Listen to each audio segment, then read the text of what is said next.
It's kind of like the idea of intacticops, like you get these people that are upset and then they lash out and then the intacticops come at them and they're like, "Oh, you need to quiet down." Hello, intactivists. Today I am with a special guest, Daniel Rode, also a returning guest as well, leader of Next Level Intactivists. How are you today? I am doing excellent. How is everybody? I mean, we're good here at POTS, so yeah, so Yeah, I'm doing fantastic. Thank you. that's awesome. Yeah, so I heard about your news of you going and maxing out your GoFundMe. So that's pretty exciting stuff. Um, Yeah, we're working on that. It's almost done. I'm just waiting on something, but I may have to like go another avenue.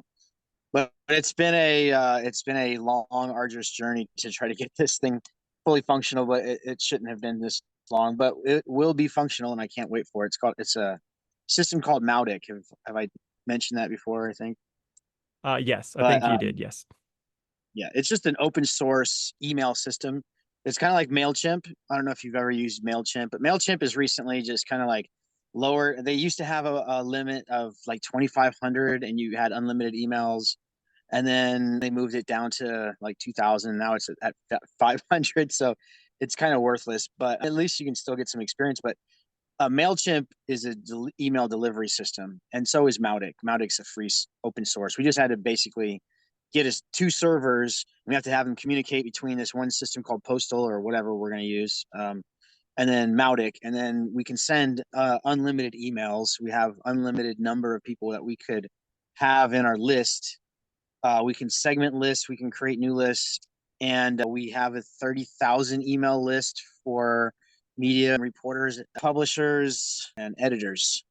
Huge list. So we're going to start cleaning that list. There's a process with that. We're going to be using this money for. There's a whole process that goes involved with that, so we don't get spammed or you know listed as a spammer. You're also at work, right?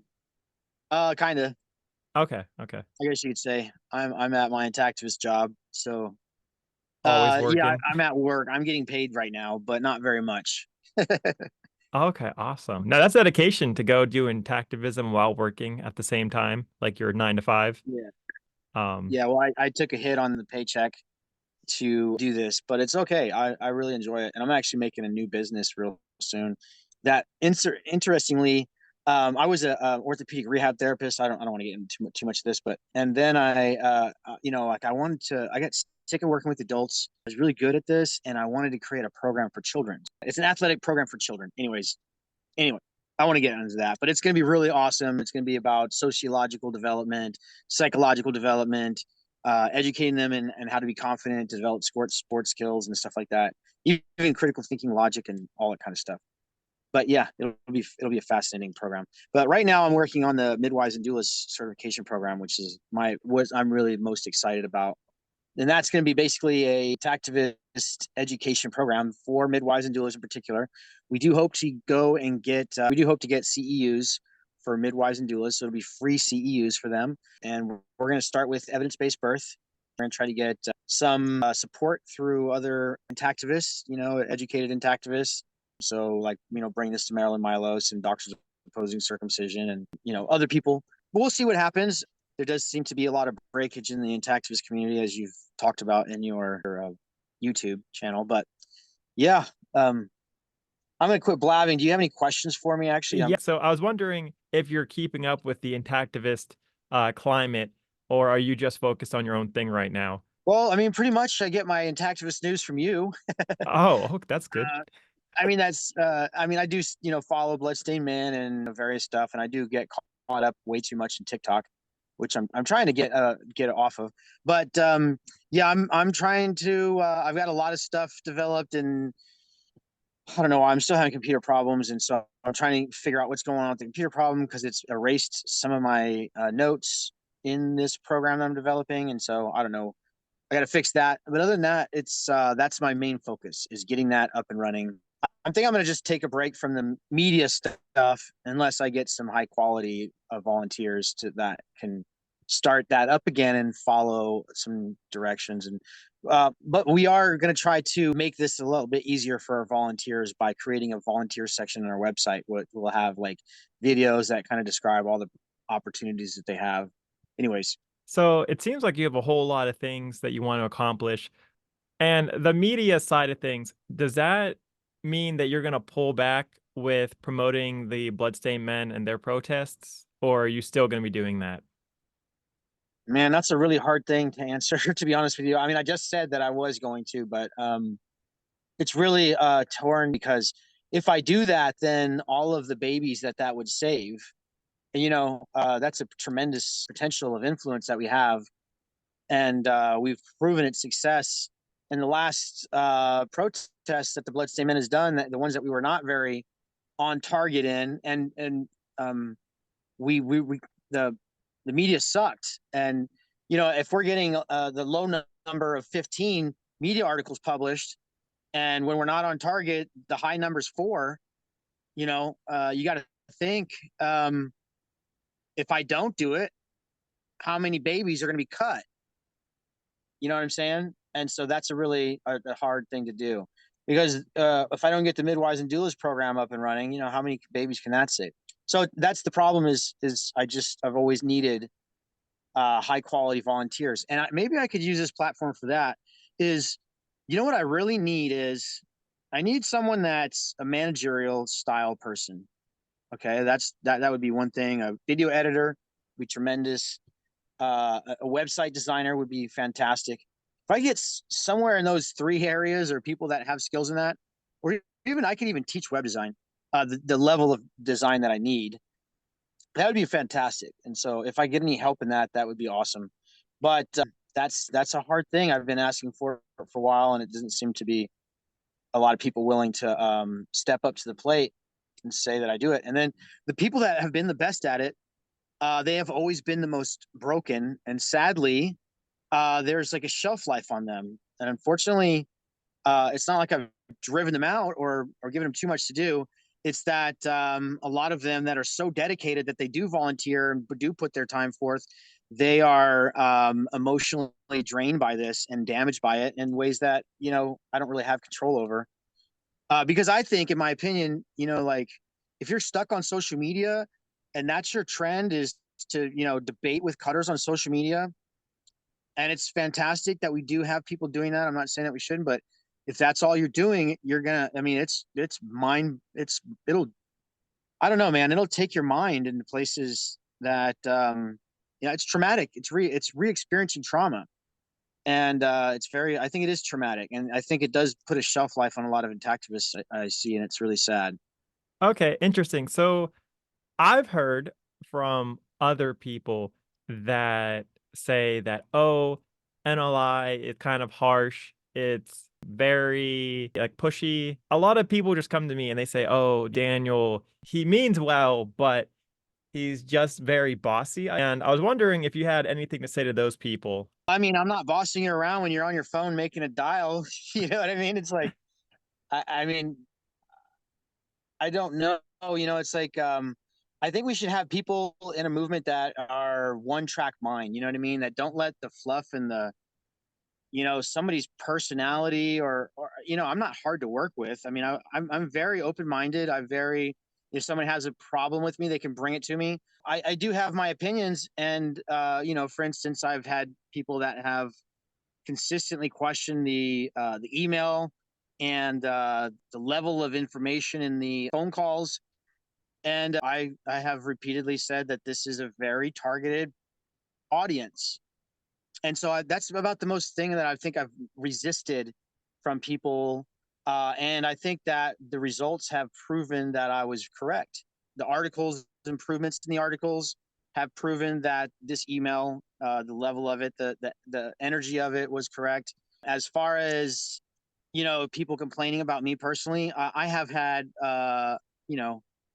I've had a lot of issues with people that don't actually follow through. They'll say one thing, I've had people we've had wonderful conversations, and I don't understand this. Like, people and I have these conversations, they're fantastic, and it's like 2 hours, and I'm drained at the end of it. I'm like, oh, thank God, at least they know all the information. They're down, they're bored, and they just never show back up again. It's just like they disappear, and it's really kind of strange. It's like, I don't understand this. Maybe I'm giving too much, or maybe it's on their therapy session, and then now they're somewhat feel better, and then they go off and to the rest of their lives. But I don't know. I mean, as far as the opportunities, making phone calls and pressing a button for a few 15, 20 minutes a day is really simple. If someone was helping me in a managerial position, I don't think I'm going to have any adversarial struggles with that person. Have I had people that our personalities don't match? Sure, but I don't know. It just seems to me like there's other reasons, and maybe this is an excuse for people who don't want to actually spend the time to do something that is productive. They get the serotonin hit, off of their Facebook posts, and they get 15 likes or whatever from their friends, and it's they get a serotonin hit off it. It makes them feel good, and it's fantastic. It's wonderful. You are doing something productive, and there is a amount of a success that we have as intactivists gained from social media. And I think the Let's Say Men is fantastic at social media. I mean, the number of posts that they make, the interaction that they get, the number of intactivists that they've able to been pulled, to their protests, I think is fantastic. I just think that there's certain things that, to be honest with you, I don't even want to do this stuff. I'd rather focus on my child development program. But if nobody's doing it, and then who's going to do it? And if you want something done right, you have to do it yourself. So, that's why I've just basically had to do it. And yeah. And if someone thinks that they could do it better, please, like, you can direct it. Like, I don't even want to do this. I would much rather be doing something else in my life. But I mean, if someone sees the value of the ideas of marketing this as a business and treating it like a business and developing a customer base and developing a information product and teaching and educating people, that would be fantastic. We need people like that. We need more than just talkers. People like to talk about it. We need people that are doing things. I mean, if I hated somebody, let's say I hated somebody, and they were like, hey, you know what? Here's something that's really important to you. I'm going to help you with this. Like childhood nutrition. I used to be an advocate for childhood nutrition. Let's say someone said, hey, you know what?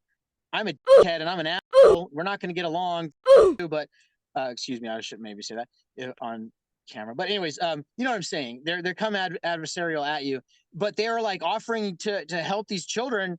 I would jump at it. Like, who cares? Like, put your ego in your pocket. Like, I don't care if you don't like me. I'm not here to develop friendships. I'm here to save children, and I want like-minded people like that. You know what I mean? Like, you get these squabbles and hearing about this whole thing of people talking behind intactivists back, especially like that are developing awesome documentaries that are making huge influences. People in the backgrounds like scheming and scamming and planning and stuff like that. That's weird to me. Like, how is there any divide between any of us? You know what I mean? Well, I was going to I mean, ask I get you it. if you thought Yeah. that there was any controlled opposition on Next Level Intactivism at all. If there is any like group of people, is this like individuals that are just like, oh, Next Level There's a lot Intactivism? of there's a lot of egos that I think that they're doing it for two reasons. They're doing it for their recognition, and they're also doing it for the right reason, which is saving babies. And they're too dedicated to both, and that, I think, inhibits their ability to actually be the most successful that they could possibly be. Because if you're not putting the end goal above all else, you know what I'm saying? Like, even if I'm the worst on the planet, I should have 15 people calling people right now. And I'm working on things. There's a lot of things I got to do. There's a lot of things I got to do, and these will be coming into fruition as time happens, and the dominoes are going to start really falling real soon. But anyways, yeah, you got to put the mission in front of everything else. And I don't care if you're vegan or Democrat or libertarian or conservative or whatever. If you think that abortion or whatever your issues are, leave them at the door when you come in the intactivist door, because division between us is exactly divide and conquer, and it's so easy to manipulate people that way. You see it all the time. And so it's like, you know what? If you're an intactivist, I got love for you. I don't care if we've had a problem in the past. Okay. If certain people said certain things, hey, maybe we could still move on. You know what I mean? Like maybe we could still salvage these relationships and still move on. But the idea that we need to focus on this and keep, you know, and whatever there is, I have no idea what people say in, you know, their back doors and stuff like that. And but the thing is, like I said, we just need dedicated people that don't Okay. care about the social, that they're not there for some recognition themselves. You know what I'm saying? Yeah. So But that's one of the what things. would you say to others and other groups that want to bring in other issues that say, no, we want to get the most diverse amounts of people possible, and we should bring up all the issues and we should try and like combine them all together? Do you think that's a Well, winning strategy, or would you rather just focus on just intactivism? I think that anybody can have their own position on any issue. I think the problem is that when that issue interferes with intactivists being as successful as their goal is, at our goal, which is, I'm sorry, to me, this is more important than almost anything else because I do understand the trauma on a deep level. And I do see, I've lived in different cultures. I've lived in Germany. I've seen the difference between German and Americans. I've studied this on depth level. I've thought about it in depth level. I have my own issues, my own struggles with anger issues, you know, that can't be related to anything else. I look back on my history and I see, you know, nightmares as a child, fears that I had that were irrational, even all these issues that I think that directly relate to this. So I think that, you know, we need people that really understand this issue and really put the idea that this is, you know, when it comes to, you know, certain other issues like abortion, you know, we can have people that are pro-life or pro-abortion, whatever they are, and still come together on this issue and not interfere with our ability to be successful in this issue. If somebody goes to a feminist rally and says, sex is nature intended.com, you know, this is bad for women too. If we stop creating trauma damaged males, they won't hurt women as much, you know, and approach the feminists in sort of fashion like that. I got no problem with that. I think that's fantastic. Why not go to Black Lives Matter and say, hey, this was the original mark of the slaves, and the people that started this in America also believed in circumcising African Americans because they were raping white women, you know, and this would prevent them from raping white women. And so those types of racist things, you know, like for instance, I went was Pat Brown and Dolores San Giuliani and a couple other people, Frank McGinnis, and we did protests in at the MLK parade and Martin Luther King parade in Las Vegas, Nevada. And the reception that we had was amazing. It was amazing. Some of the conversations I had with the people there, they are they're there for these are the people that have these are typically more open minded, right? They understand oppression, and if they understand oppression and they see this and they see, oh, here's other forms of oppression, they can appreciate those easier. And yeah, I think that cross pollinating that way is great. It's just like, but if you bring that back and then you start arguing with each other and you break up, you know, potential allies within the movement, I just think you need to reconsider what's most important to you. Even if the same thing, if you're like on the opposite side, let's say you're moving into intactivism and you're a Black Lives Matter protester, and now you're arguing with circumcision with Black Lives Matter protests, and that's spilling into, I don't know, you know what I'm saying? Like, I don't know. Maybe there's a way to keep these separate. Maybe there's not, but I believe in also freedom. You know, you should have the right to do whatever you want. You should be able to right to communicate this to anybody you want to. So I have no problem with that.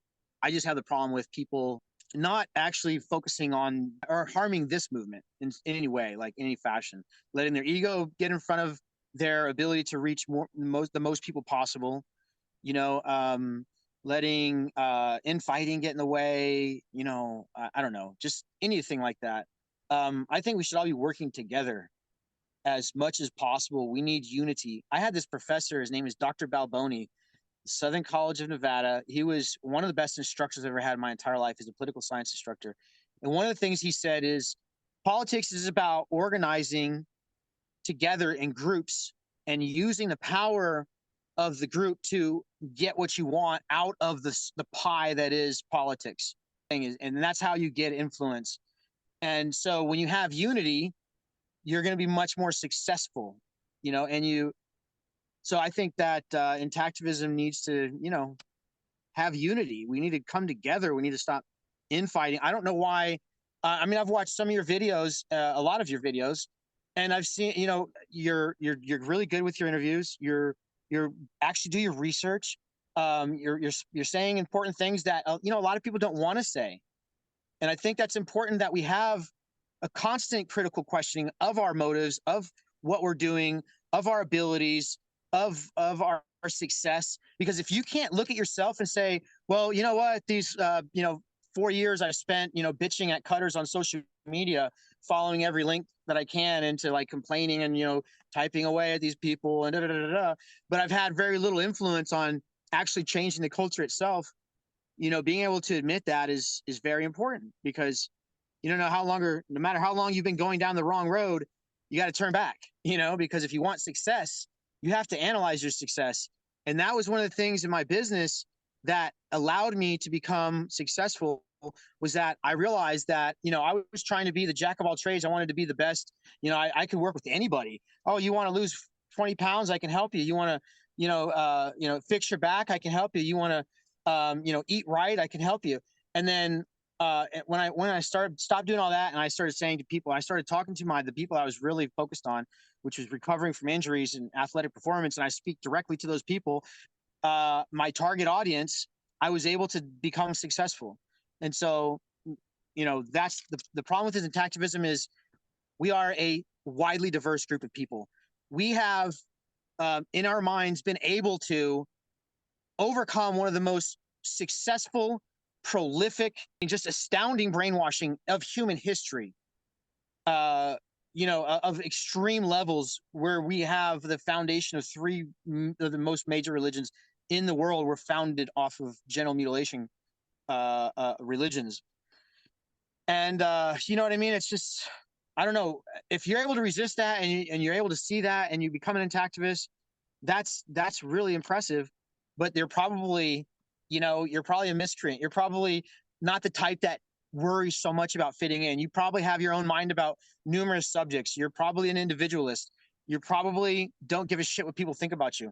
And all of these things interfere with our unity and our coming together and our ability to unite as a group. Yeah, But so what I've noticed with the some groups is that it seems like they're almost trying to flee intactivism or the title of intactivism, because they would label intactivists as extreme, and they almost try to cling to another title, and be like, "Oh, I am like this, but I don't think we should, circumcise babies." Do you think that is a valid strategy to try and distance yourself from the movement? I mean, maybe this is like an attempt to avoid, like, labels such as racism or anti-Semitism, or trying to skirt the idea that this was started, that this was not started by religion, but is perpetuated by it. But wouldn't Um, that also hurt the movement?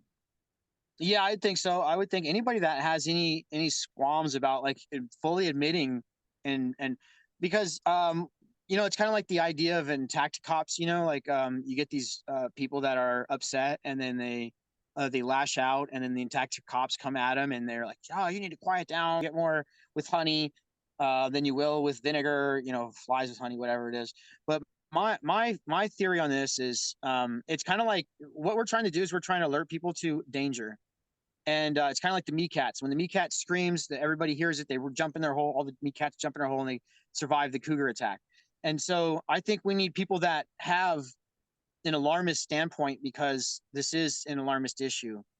And some people are just not going to pay attention to it until you act like it is what it is. When we start acting like this is a violent rape of a child with a knife, which in my opinion it is, and we start acting like that. I mean, what would you act like that? How would you act if we had this, certain horrible things being done to children that are slightly different than this, but very kind of similar in the damage and the harm that they create, you would go bananas, right? Like it's kind of like that Salvo when he's talking about the throwing your body on the gears of the machine to get it to finally stop. Um, but my point is that when we come together with a unified voice and we respect the diversity within our movement, we don't try to shut down the anger of men, and we try to maybe direct it in a positive way, but we also accept it and recognize it and not try to shame men for it, because when you acknowledge the truth of the gravity of what we're talking about, it is extensive. And until we treat it as it is, if people are embarrassed to be an intactivist, saying that, that you're embarrassed to stand up for children, right? When people say to me, oh, you're obsessed with babies, stuff. I'm like, yeah, I am obsessed with protecting babies from psychopaths attacking them with knives. I'm obsessed with that because this is damaging to children. Just come out and just don't be ashamed of it. Be proud of it. Like I'm so proud of being an activist. I would not rather do anything in my life knowing that this exists. I would not rather do anything else. Like, what else is there beyond stopping this? Like, there's nothing. So, what is, what else are you doing? Are you watching football games? You watching TV shows? You binge watching, Netflix, whatever. There's so many. While this is happening in our society, we have to speak out against it. And Yeah, that's so, an yeah. interesting point that you brought up about, doing whatever it takes. So, with that said, how many sheep would you sacrifice to Forgin? Because I know there's a debate on this to let them experiment on. I would wipe out the species. No, I'm Okay. sorry. I do love animals. I don't want to hurt innocent creatures. But to it, my theory on this is when Fortune is successful, you're going to have this numerous males that are going to start speaking out, and they're going to say, "Oh my God, I can't believe what I was missing my whole life. I can't." Let's say it is successful. I think this is going to have a massive cooling effect on circumcision itself. So I literally would sacrifice the species, because human species, I think, are so important that we take care of our species and we don't start off our children's life with trauma that leads to humans living through their trauma and creating more trauma in their future and creating more childhood trauma. It's a positive feedback loop. And I think stopping that, there's nothing that's more important. Like you said, like I said, there's earlier, to me, there's nothing more important than that. Would I want to lose sheep as a species? Absolutely not. I mean, it's just. But my point is I think that the gravity of the situation is so highly important that we may, because of this trauma damage of 3,000 years of this extreme torture of children, and you look at what's happening in the Middle East, and you look at the warmongering of the United States of America and how easily the people are led into these violent wars, and they don't have this. I don't know. You know what I mean? To me, it's like we're so far down this wrong path that the sooner we can turn back, the better the chances are for humanity's survival. In my opinion, I'm not making this up, and I've studied this on deep levels, and it will be in the midwives and doulas program. I mean, when you understand how the amygdala works and trauma damage in the brain and what's called adverse childhood experience or early life trauma, and you realize that this is so damaging, and you realize the anatomy, you realize, oh, this is the most pleasurable sensitive part. So of course it's absolutely excruciating. It's mind-bogglingly painful. This is the most pain and torture most men will ever experience in their entire life at the critical period of brain development. This is the worst. The earlier you do this in the child's life, the worst. So the cultures that do this when a 4-year-old, and people are like, oh my God, the 4-year-old's going to remember, so much better off than the people that do this to infants. And the people that do this to 10-year-olds, so much better off than the people that do this to infant or 4-year-olds. And so anyways, yeah, I think the gravity of the situation is that people need to unite behind this. I think if you're Jewish, if you're Christian, if you're Islamic or Muslim or whatever, Hindu or whatever religion you are, we can all come together and we can all stop this. And if you're Jewish, and it must be done, then you can wait till you're 18. You can put a 1 in front of that 8, and then put a year instead of a day, days. And you could give that person the right to sacrifice their most pleasurable part for their God. And that is a real sacrifice. That is a real commitment. That is a real something that I would respect, not taking a child and doing this to. So, anyways, yeah. Okay, so quick question. You did bring this up on Discord. Did you ever get into contact with Steven Svoboda or no? Oh, not. You know what? I really had a really good conversation with him one time, and I would love to reach out to him again. It'd just be, So I think I'm gonna just reach out to him, and just maybe when I do reach out to him, I'll mention something to him. But because it's just goes to this whole intactivism thing is that we do need, let's say someone doesn't like something about me or you or Bloodstained Man or your whole baby, whatever, like whatever. We still need to have unity. We still need to come together and have a solid voice. That's why these other groups are successful. I mean, like I said, my political science instructor, it made sense what he was saying. When let's say you have no voice and no power in Congress. I mean, and that's why I think what Anthony Lascraggio is doing is so beneficial and awesome.